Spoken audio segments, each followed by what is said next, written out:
When I think of Addison, I think of this kind of iconic British brand, which you are, in a marketplace that's been massively disrupted and Uberized, yet you seem to still push innovation at the forefront.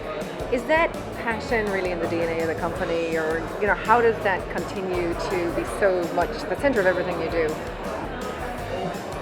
It's absolutely in the heart of the company. It's Yeah. great. You can kind of tap into it. When you have a brand, and I'm a big believer in sort of companies that have purpose and passion. When you have disruptors come into your market, and particularly disruptors who come in with platforms and change the way the market behaves, you can do one of two things. You can either run with the pack, hope you can keep up, and play their game. Yeah. Or if you really get your core purpose, you double down on what your core purpose is, and you go again with that. Build on your strengths. So for us, our strengths were 80 of the FTSE 100 are our customers. We're increasingly a global brand. People are getting to see Addison Lee. You can take an Addison Lee journey in over 200 countries 200 cities around the world. Yeah. We are synonymous with quality, with trust, with service, with assurance. So if you're going to get passionate about something, get passionate about those things. There are plenty of people out there who are doing quick and cheap. Doing quality at speed, quality at pace, that's what we get excited about. For the long term. Absolutely. Yeah. Just tell me about kind of your view on the future. I know there's a big conversation happening around autonomous vehicles. How important is that, do you think? And where's it going to go? And then maybe in the context of speed and speed to market, what's your view on what's happening?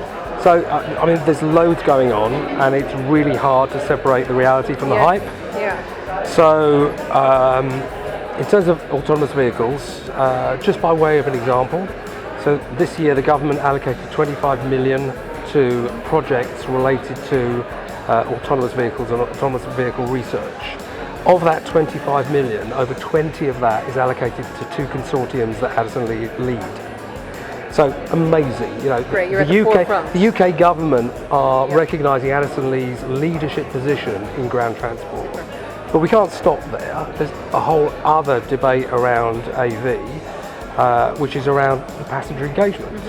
So everyone at the moment, quite rightly, worried about what the vehicle does. Yes. Whereas what we're saying is we kind of assume the vehicle is going to have to do the things the vehicle is going to have to do, and there are manufacturers and technologists out there. What we're interested about is the passenger and the customer experience.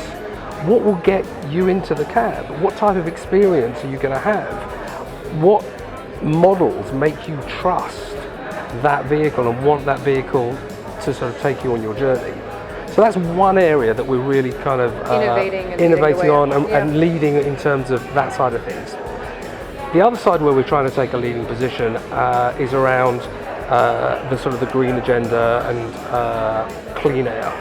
So the UK government and the London Mayor specifically have done things around low emission zones, around clean air initiatives, and we are 100% behind that, not just in London. So Addison Lee launched this year the Greener Future Fund, and that's a Addison Lee wide initiative for the whole of the UK around driving the clean air initiative, around reducing emissions. As of April of this year, every Addison Lee journey is 100% carbon neutral. That's fabulous. Yeah, that is and fabulous. For our customers, and particularly our corporate customers, they look at that and they say that's what we want to be associated with. That's the kind of company you want to partner with. It's fabulous. Yeah, and I'm delighted we share a shared passion, obviously, in sustainability. It's hugely important. Let's close it off with just kind of what's your view on the future of mobility, the future of tech, and the fourth industrial revolution as you see it from your lens as a CIO?